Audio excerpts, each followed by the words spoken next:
Hello students, नमस्कार। आप सभी का स्वागत है हमारे इस वीडियो में। नया वीडियो अकाउंटिंग इक्वेशन से रिलेटेड है। जैसा कि आपको सभी को पता ही है कि हम पिछले वीडियो में अकाउंटिंग इक्वेशन के बारे में पढ़ चुके हैं। उसमें हमने सबसे पहले ये पढ़ा था कि अकाउंटिंग इक्वेशन का मीनिंग क्या है, ये क्या होता है अकाउंटिंग इक्वेशन। दूसरी चीज़ हमने पढ़ी थी कि अकाउंटिंग इक्वेशन पे हमारे ट्रांजैक्शन का किस तरीके से असर होता है। हमारे बैलेंस शीट के बारे में थोड़ा सा देखा था कि बैलेंस शीट में क्या क्या हेड होते हैं। एक लायबिलिटी होती है और एसेट होती है। लायबिलिटीज़ में क्या क्या होता है और एसेट्स में क्या क्या होता है, ये थोड़ा सा हमने ब्रीफ किया था। आज हम उसका अकाउंटिंग इक्वेशन का क्वेश्चन करेंगे। तो क्वेश्चन में क्या क्या ध्यान में रखेंगे, ये बात सबसे पहले समझनी है। आपको जो हमने बताया था, सबसे पहले तो अकाउंटिंग इक्वेशन को एक बार देख लेते हैं कि अकाउंटिंग इक्वेशन है क्या। वो हमने बताया था assets as equal to liabilities plus capital. ये अकाउंटिंग इक्वेशन था। इससे संबंधित दूसरी चीज़ें बताई थी कि अगर लायबिलिटी नहीं है तो भी लायबिलिटी कैसे निकालेंगे, कैपिटल नहीं है तो कैपिटल कैसे निकालेंगे, एसेट में से माइनस कर देंगे। अगर एसेट नहीं है तो लायबिलिटी प्लस कैपिटल को प्लस कर देंगे तो हमारी एसेट आ जाएगी। अब हम आज क्या करेंगे कि एक एक ट्रांजैक्शन लेंगे और उन ट्रांजैक्शन को अकाउंटिंग इक्वेशन में कैसे चेंज आता है इसके बारे में समझेंगे। तो उसमें सबसे पहली बात जो हम सॉल्व करने से पहले जानेंगे वो ये है कि सबसे पहली चीज़ हमें ध्यान में रखनी है कि जब हमारे पास ट्रांजैक्शन आएगा तो हम उसमें से जानेंगे whether it is asset, liability और कैपिटल। हमारे पास कोई ट्रांजैक्शन आया तो हम सबसे पहले उसमें ये देखेंगे कि इसमें कौन से आइटम हैं जो इफेक्ट कर रहे हैं। एसेट है, लायबिलिटी है और कैपिटल में से कौन सी दो चीज़ें हैं, दो या अधिक चीज़ें हैं जो इफेक्ट कर रहे हैं, जिन पे इफेक्ट हो रहा है हमारे ट्रांजैक्शन का। तो सबसे पहले इसको हम आइडेंटिफाई करेंगे कि ये हमारी एसेट है कि लायबिलिटी है या कैपिटल है, कौन कौन से आइटम हमारे। नंबर दूसरी चीज हम देखेंगे इंक्रीज और डिक्रीज। कौन सा आइटम इंक्रीज हो रहा है और कौन सा आइटम डिक्रीज हो रहा है। ये हो सकता है कि एसेट में से ही कोई दो आइटम हो तो एक इंक्रीज हो रहा है और एक डिक्रीज हो रहा है, या एसेट और लायबिलिटी में दोनों आइटम हो सकते हैं तो एसेट भी इंक्रीज होगी और लायबिलिटी भी इंक्रीज होगी। हो सकता है वो लायबिलिटी साइड में होगा तो एक इंक्रीज होगा और एक डिक्रीज होगा। तो हम ये आइडेंटिफाई करेंगे कि ये पहले तो ये जान लेंगे कि कौन से दो आइटम है, फिर हम ये देखेंगे कि कौन सा इंक्रीज हो रहा है और कौन सा डिक्रीज हो रहा है। नंबर तीन चीज हम उसमें से देखेंगे इनकम और profit will be added to the capital. मेरी बात समझ गई। इनकम एक्सपेंडिचर दोनों किसके पार्ट हैं, कैपिटल के पार्ट हैं। कैपिटल में से अगर इनकम होगा हमारा तो ऐड कर देंगे and expenditure will be deducted.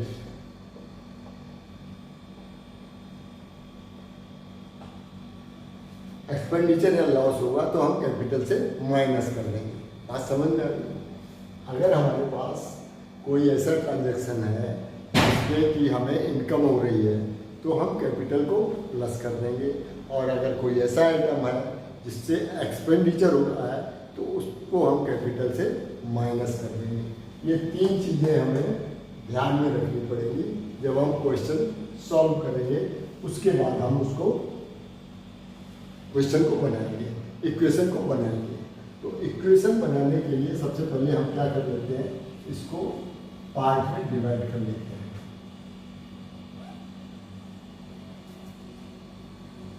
ऐसे ये तो पार्ट हो जाएगा आपका ट्रांजैक्शन।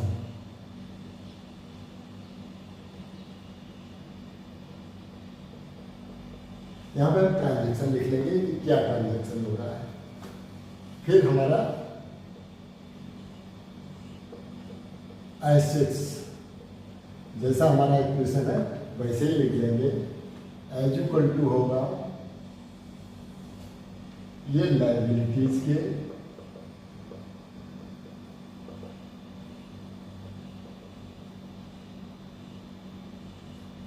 प्लस कैपिटल, ये हमने लिख लिया। जो भी ट्रांजैक्शन आएगा उस पर एसेट पर इफेक्ट होगा, लायबिलिटी होगा, कैपिटल को होगा, और ये इक्वेशन बराबर ही रहना चाहिए।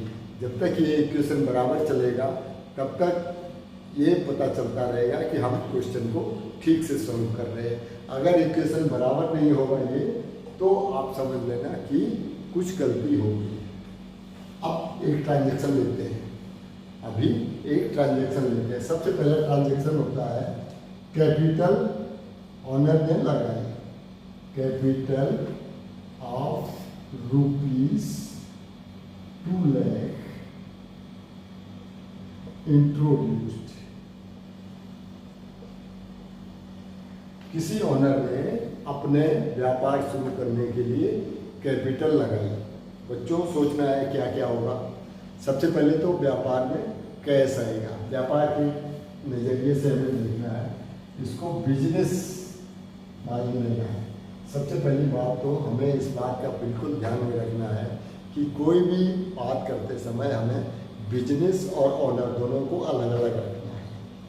तो ऑनर ने बिजनेस शुरू किया है और उसने पैसे लगा दिए, बिजनेस को पैसे दे दिए, बिजनेस को पैसे दे दिए। बिजनेस में एक आदमी समझ लीजिए, बिजनेस को उसने पैसे दे दिए 2 लाख रुपये।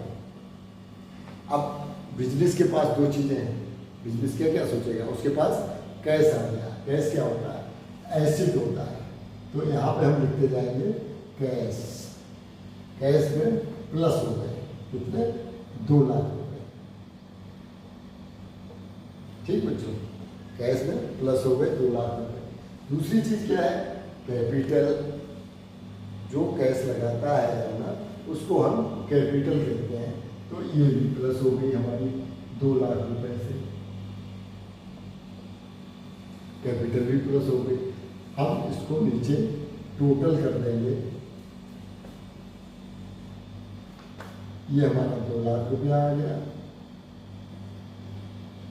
लायबिलिटीज में हमारे कुछ भी नहीं है तो 0 आ गया, और ये कैपिटल हमारी 2 लाख रुपए ये हो गई। तो ये हो गया आपका फर्स्ट इक्वेशन कि आपने कैपिटल लगाई, 2 लाख रुपए आपके कैश में आ गए और 2 लाख रुपए आपके कैपिटल में आ गए। दूसरा ट्रांजेक्शन लेते हैं, purchased machinery for rupees 20,000 in cash. व्यापार शुरू किया, उसको कुछ मशीनरी की ज़रूरत थी तो उसने कैश से मशीनरी परचेज कर ली। बच्चों 2 अकाउंट कौन कौन से आइडेंटिफाई करेंगे आप। सबसे पहला कैश हो गया कि हम परचेज करने जाएंगे तो हमें पैसा देना पड़ेगा। कैश में परचेज किया तो हमें पैसा देना पड़ेगा, तो हमने कैश कम कर देंगे, -20,000। कैश था, कैश में माइनस कर दिया 20,000। अब दूसरी एसेट ये क्या है, मशीनरी। मशीनरी भी हमारी एसेट है, तो मशीनरी हमारे पास RB, मशीनरी में प्लस हो जाएगा 20,000। ठीक बच्चों, मशीनरी में प्लस हो गया 20,000। लायबिलिटी में कुछ नहीं हुआ, इसमें कुछ नहीं हुआ। हम अपने नीचे टोटल करके देखेंगे कि हमारा टोटल बराबर आ रहा है कि नहीं। 2 लाख में से 20,000 माइनस हो गए तो ये हो गया 1,80,000 हमारा आया। और मशीनरी का टोटल आ गया 20,000। लायबिलिटीज में अभी कुछ भी नहीं है और कैपिटल हमारी 2 लाख की है। अब दोनों बराबर हो गए, 180 प्लस 20 2 लाख और 2 लाख। इसका मतलब है हमारा काम ठीक चल रहा है। थर्ड ट्रांजेक्शन लेते हैं, परचेज फर्नीचर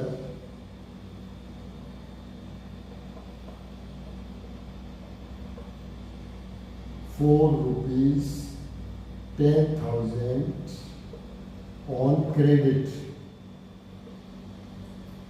हमने फर्नीचर क्रेडिट पे परचेज कर लिया। फर्नीचर क्रेडिट मतलब उधार ले लिया। अब बच्चों क्या होगा, सबसे पहले तो फर्नीचर हमारे बिजनेस में आ गया। क्या चीज़ आई? फर्नीचर। तो नया हेडिंग यहाँ पे आ जाएगा फर्नीचर। फर्नीचर में 10,000 प्लस हो गए, फर्नीचर आ गया हमारे बिजनेस में। अब इसके बदले में क्या आ गया? कैश तो गया नहीं, क्रेडिट पर जो परचेज किया है तो हमारी लायबिलिटी बढ़ गई। हमारी लायबिलिटी बढ़ गई और जब लायबिलिटी बढ़ जाती है तो उसको हम क्रेडिटर कहते हैं। बच्चों क्रेडिटर यहाँ इसलिए कहते हैं कि ये स्टेटमेंट है। ये क्या है? स्टेटमेंट। इसमें सभी को कंपाइल करके एक चीज़ बनाया जाता है। हमने राम से मान लो फर्नीचर खरीदा तो राम नहीं लिखेंगे, श्याम नहीं लिखेंगे। क्यों? क्योंकि ऐसे तो बहुत बड़ी लिस्ट हो जाएगी और ये इसका मतलब फ्लॉप हो जाएगा। इसमें क्रेडिटर लिखेंगे क्योंकि सबको मिला के यहाँ पे लिख दिया जाएगा कि क्रेडिटर हो। क्रेडिटर हमारे कितने हैं? तो ये सबसे पहला एक आया हमारे पास क्रेडिटर। क्रेडिटर कौन होता है? जो हमारे लेनदार है, हमने जिससे माल खरीदा, जिससे फर्नीचर खरीदा, जिससे मशीनरी खरीदी, उधार खरीदी, तो वो हमारे क्रेडिटर होते हैं। वो हमारे लेनदार होते हैं, हमारी लायबिलिटी होती है, हमें उससे पेमेंट करना होता है। तो ये हमारे बढ़ गए कितने से? प्लस 10,000 हो गए। फिर इसको भी आप टोटल कर लीजिएगा तो 180 और 20,000 हमारा मशीनरी है, 10,000 हमारा फर्नीचर है, 10,000 की हमारे क्रेडिटर हैं और 2 लाख की हमारी कैपिटल है। अब प्लस माइनस करेंगे तो 180 प्लस 20 2 लाख 10,000 और 2 लाख 10,000 ऐसे equal to liability plus capital हमारा बराबर चल रहा है। ठीक बच्चों, इसका मतलब अभी तक सब ठीक है। फोर्थ, अब हमने गुड्स परचेज कर लिया। गुड्स परचेज करेंगे क्योंकि हमें सेल करना है। तो purchase goods for ₹50,000 on credit. 50,000 का माल हमने उधार खरीद लिया। 50,000 का माल उधार खरीद लिया। अब बच्चों क्या क्या चीज़ इसमें इफेक्ट कर रही है? कौन कौन सी 2 चीज़ें? एसेट, लायबिलिटी और कैपिटल में से सबसे पहले तो हमने माल खरीदा है। माल खरीदा तो उसको स्टॉक कहते हैं। जो हमारे पास माल पड़ा होता है बेचने के लिए उसको बोलते हैं स्टॉक। परचेज और सेल्स नहीं है चलेगा। परचेज और सेल्स अकाउंट्स में चलता है। यहाँ बैलेंस शीट है, ये स्टेटमेंट है, तो यहाँ हम सब चीज़ कंपाइल करके सब चीज़ इकट्ठी करके यहाँ शो करते हैं। तो ये स्टेटमेंट से हमें पता चलता है कि क्या चीज़ कितनी है। हम एक इंडिविजुअल चीज़ को नहीं, आइटम को नहीं देखते। तो यहाँ एक स्टॉक हमारा बढ़ जाएगा और स्टॉक है हमारा एसेट। स्टॉक क्या है? एसेट है स्टॉक। तो स्टॉक में हमने 50,000 का माल खरीद लिया, तो इसमें प्लस हो गया, हमारे पास माल आ गया। अब हमने इसका पैसा नहीं दिया, इसका कैश में पेमेंट नहीं किया है, तो क्या हो गया, लायबिलिटी बढ़ गई, हमारी लायबिलिटी बढ़ गई 50,000 से। ठीक बच्चों, लायबिलिटी में हमने 50,000 और प्लस कर दिया। अब इसको हम टोटल करते हैं, 180, 20,000 और 10,000 का फर्नीचर है, 50,000 का स्टॉक है, 60,000 का लायबिलिटी है और 2 लाख की कैपिटल है। बच्चों प्लस माइनस करो, देखो 180, 20, 2 लाख, 2 लाख 10,000, 2 लाख 60,000 और 2 लाख 60,000। इसका मतलब ये हमारा इक्वेशन बराबर चल रहा है, बस केवल फिगर बदल रही, लेकिन asset is equal to liability plus capital में कोई चेंज नहीं हो रहा है। लायबिलिटीज और कैपिटल मिला के हमारी एसेट हो रही है, इट मीन्स ये ठीक चल रहा है। अभी क्या हुआ कि हमने सेल्स कर दिया, कुछ माल को सेल कर दिया, sold goods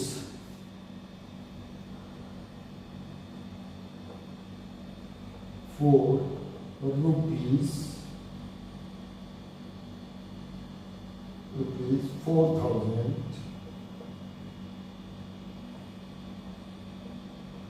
cost of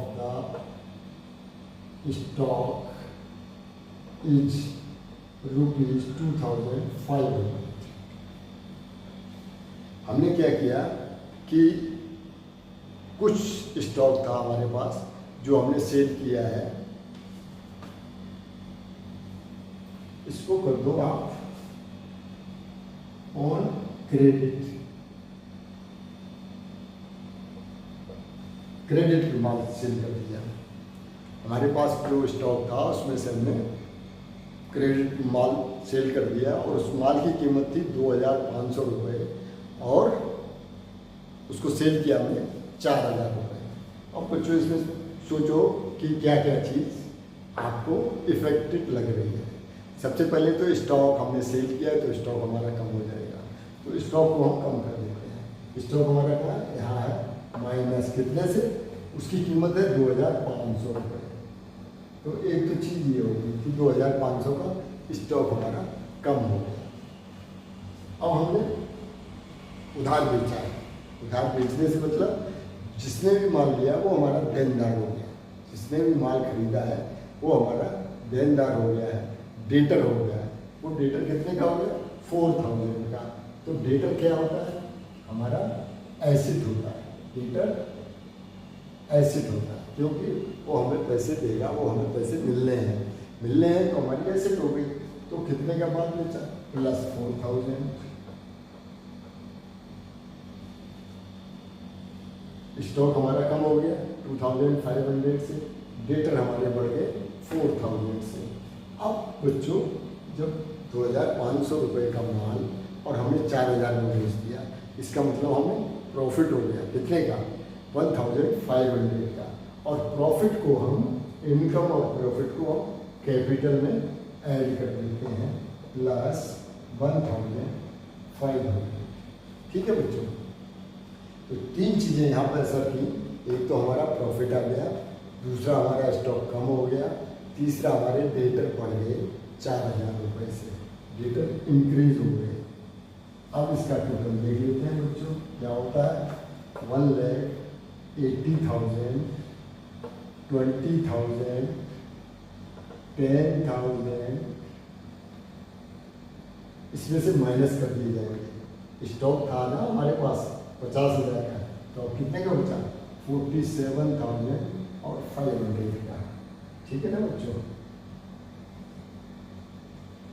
debtor हमारे 4,000 के हैं, क्रेडिटर हमारे 60,000 के हैं और कैपिटल हमारी हो गई 2,01,500 की।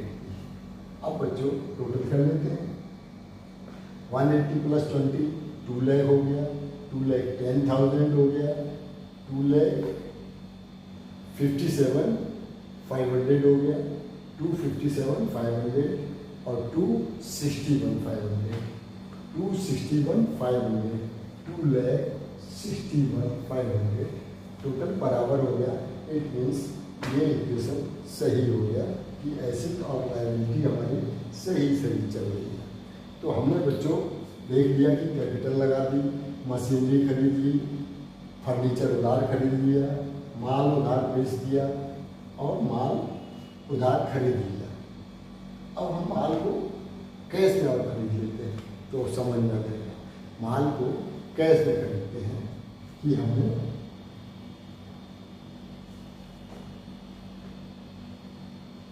परचेज्ड गुड्स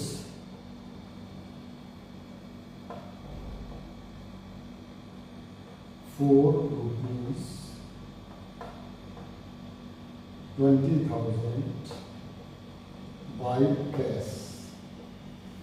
कैश से हमने 20,000 रुपये का माल खरीद लिया। बच्चों 20,000 का माल खरीदेंगे तो एक तो हो गया स्टॉक हमारा प्लस हो रहा है कि स्टॉक में पैसा, स्टॉक में माल आ रहा है।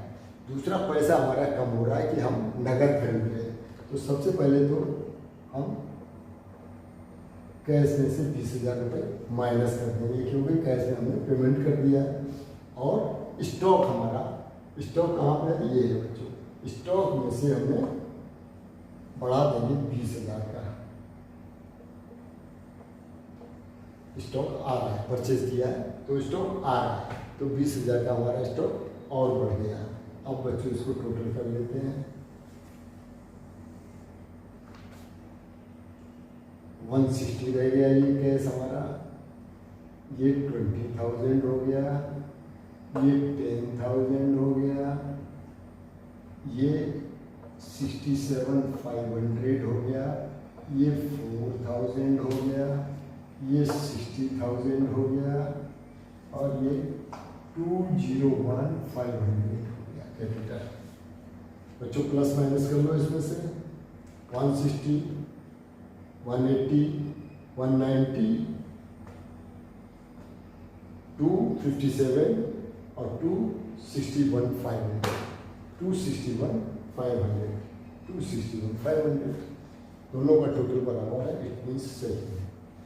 अब बच्चों हम एक ट्रांजेक्शन लेते हैं खर्चे का। हमने सैलरी पेमेंट कर दिया, salary payment, salary paid to employ, salary paid to employ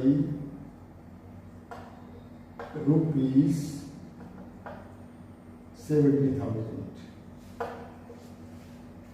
70,000 रुपये हमने एम्प्लॉय को सैलरी पेमेंट कर दी है। 70,000 रुपये एम्प्लॉय को सैलरी पेमेंट कर दी।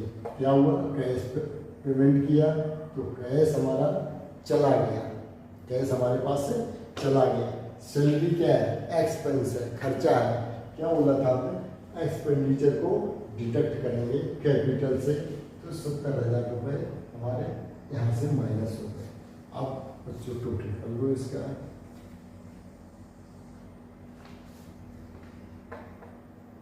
ये आपका बच्चा 90,000, 20,000, 10,000 का फर्नीचर, 67,500 का स्टॉक, 4,000 रुपये का डेटर, 60 की क्रेडिटर और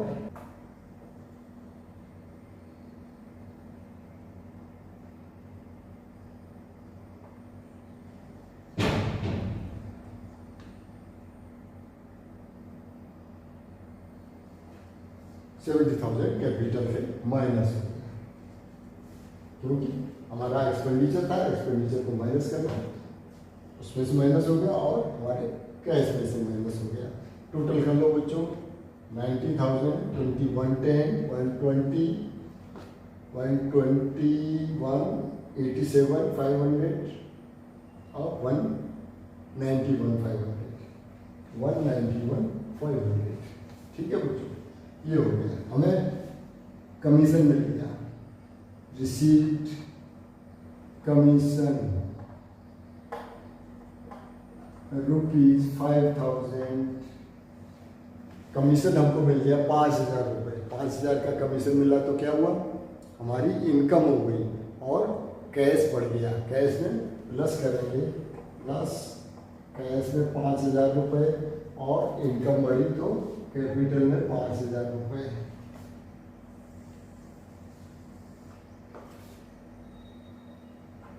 $95,000 कैश रह गया, 20,000 मशीनरी, 10,000 फर्नीचर, 67,500 स्टॉक, 4,000 रुपये डेटर, 60,000 रुपये क्रेडिटर और ये प्लस होगा क्योंकि हमारा इनकम है तो 136,500।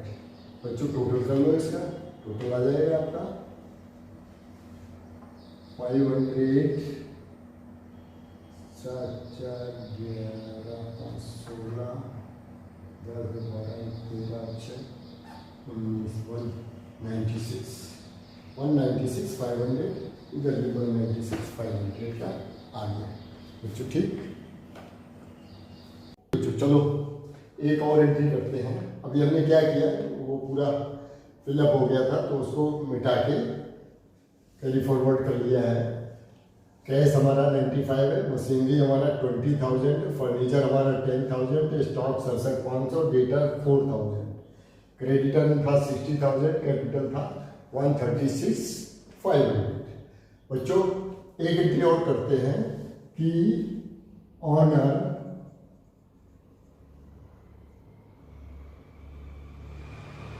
withdraws money for his personal use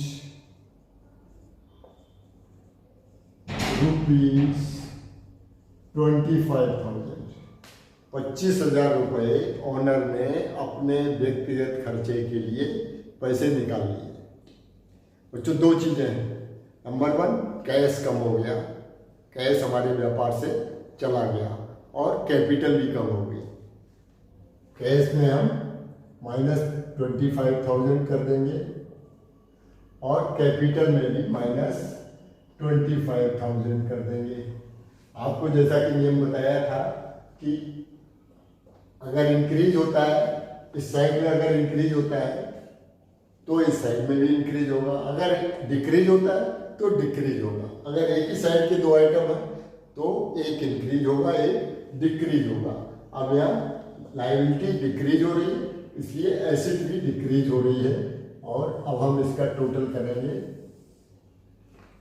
total आ गया 70,000, 20,000 machinery, 10,000 furniture, 67,500 stock, 4,000 debtor, 60,000 creditor और ये आपकी कैपिटल बाकी बची 1,11,500। ठीक बच्चों, ये हो गया ये वाला ट्रांजैक्शन। अब और क्या ट्रांजैक्शन हो सकता है, आपको खर्चे का बोल दिया, कैपिटल इंट्रोड्यूस हो गई, कैपिटल में से पैसे निकाल लिए, परचेज कर लिया, सेल्स कर लिया, प्रॉफिट का हो गया, खर्चे का कर दिया। मोर और लेस सारे आइटम हमने देख लिए कि ये हमारी स्थिति बनी है, ये इक्वेशन हमारा आया है। अब इस इक्वेशन में बच्चों एक काम और कर सकते हैं कि आपको कहा जा सकता है एग्जाम में कि ये इक्वेशन जो आया है इससे आप बैलेंस शीट बना दीजिए, इससे आप बैलेंस शीट बना दीजिए।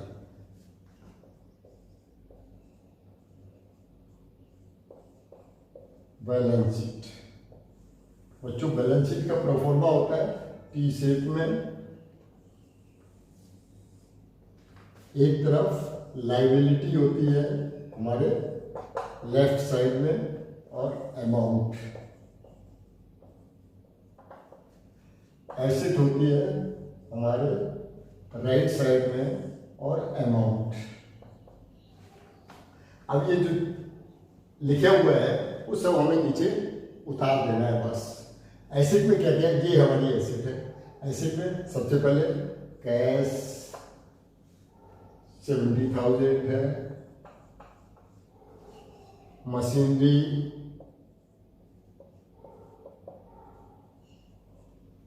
20,000 है। फर्नीचर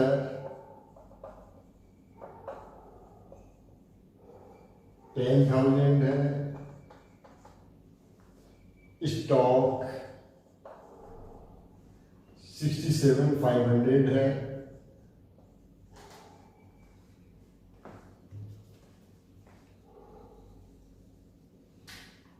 $67,500 है।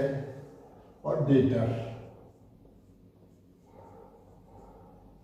हमारा 4,000। ठीक है बच्चों। लायबिलिटी साइड में हमारा क्रेडिटर है 60,000 और कैपिटल है 1,11,500। टोटल बैलेंस शीट का टोटल बिल्कुल लाइन में होना चाहिए।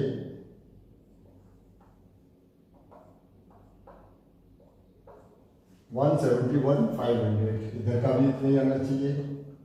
511 और ये 170,500। ये हम यहाँ पर टोटल करके दो पैरेलल लाइन खींच देते हैं, जिससे कि ये हमारा ये करता है रिप्रेजेंट कि हमारी बैलेंस शीट का काम खत्म हो गया। तो ये बैलेंस शीट, अगर आप बैलेंस शीट बनाने के लिए बोलते हैं एग्जाम में आपके क्वेश्चन इस इक्वेशन से, तो इस इक्वेशन से ऐसे बैलेंस शीट बना सकते हैं। तो बच्चों आपने देखा कि एसेट जो हमने कल नियम बताए थे, एसेट में अगर इंक्रीज होता है तो लायबिलिटी में भी इंक्रीज होगा। एसेट में अगर डिक्रीज होता है तो लायबिलिटी में भी डिक्रीज होगा। अगर आइटम केवल एक साइड के हैं, मान लो एसेट साइड के हैं, तो एक इंक्रीज होगा एक डिक्रीज होगा। अगर लायबिलिटी साइड के हैं तो भी यही होगा, एक इंक्रीज होगा एक डिक्रीज होगा, जैसा कि इस इलस्ट्रेशन से आपने जान लिया। उम्मीद करता हूँ कि आपने ठीक से समझ लिया होगा। इस क्वेश्चन को हल करिए और अपने पास कोई बुक हो उससे आप कंसल्ट करके अपने आप से एक क्वेश्चन और हल करिए और फिर मुझे बताइए कि आपको क्या दिक्कत आ रही है। उम्मीद करता हूँ आपको समझ आ गया होगा। एक दो क्वेश्चन हम और करेंगे, फिर मल्टीपल क्वेश्चन भी करेंगे, जिससे आपको और क्लियर हो जाएगा और कोई दिक्कत नहीं आएगी, जिससे कि हमारे 2 चैप्टर तैयार हो जाएंगे, जनरल एंट्रीज और अकाउंटिंग इक्वेशन। उम्मीद करता हूँ आप अच्छे से पढ़ रहे होंगे, आप स्वस्थ होंगे। Okay, bye bye.